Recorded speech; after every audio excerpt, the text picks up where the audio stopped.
saudara-saudari yang terkasih, berkah dalam. Jumpa lagi dalam Inspirasi Sabda, Sabtu 29 Agustus 2020. Untuk memulai permenungan kita pada hari ini, marilah kita terlebih dahulu hening sejenak, memohon rahmat Roh Kudus, supaya kita dapat merenungkan sabda Tuhan dengan sepenuh hati. Dalam nama Bapa dan Putra dan Roh Kudus.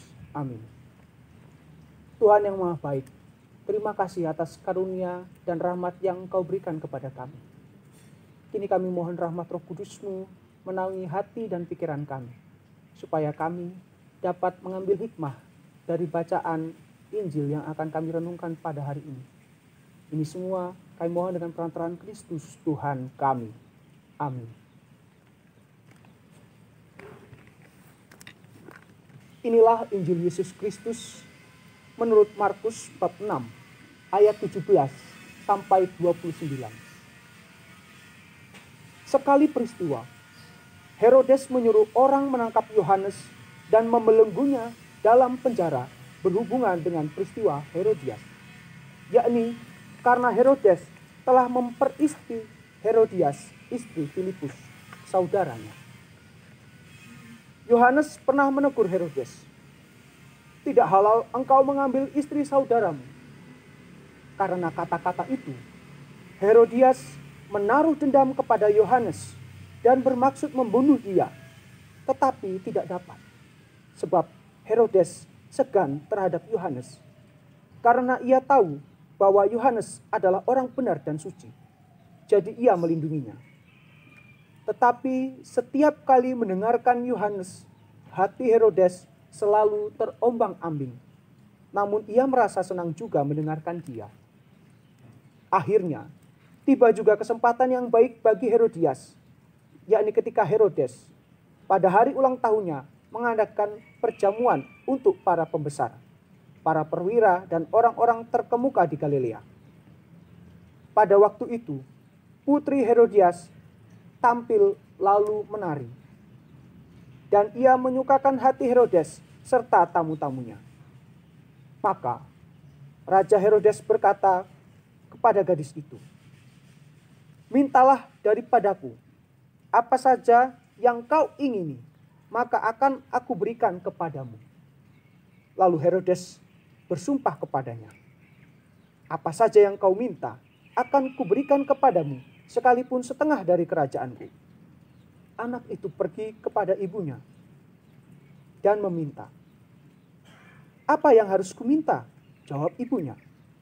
"Kepala Yohanes Pembaptis." Maka cepat-cepat ia pergi kepada raja dan meminta, "Aku mau supaya sekarang ini juga engkau memberikan kepadaku kepala Yohanes Pembaptis dalam sebuah talam." Maka sangat sedihlah hati raja. Tetapi karena sumpahnya dan karena tamu-tamunya, ia tidak mau menolaknya. Raja segera menyuruh seorang pengawal dengan perintah mengambil kepala Yohanes. Orang itu pergi dan memenggal kepala Yohanes di penjara.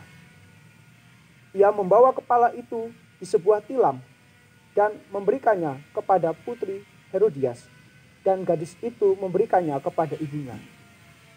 Ketika murid-murid Yohanes mendengar hal itu, mereka datang dan mengambil jenazahnya, lalu membaringkannya dalam kubur.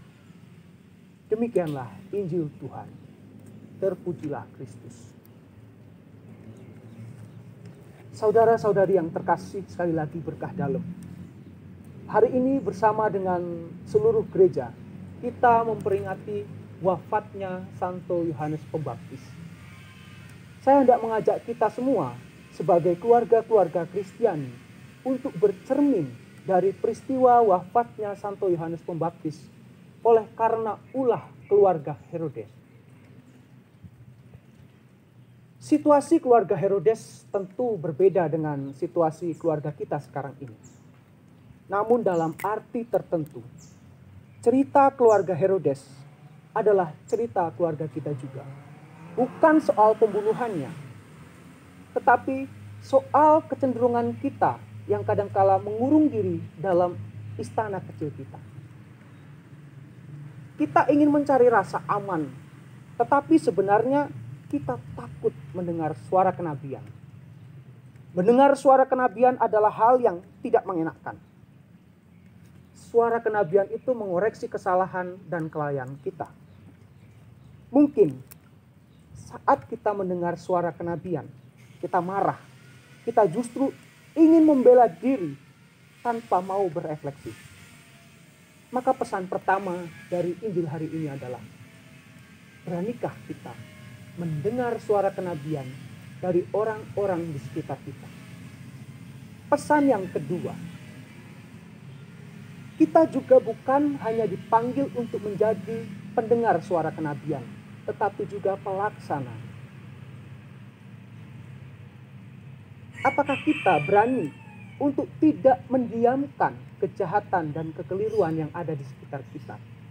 Maka seperti Yohanes Pembaptis dan juga Yesus, kita tidak bisa menjadi nabi tanpa terluka.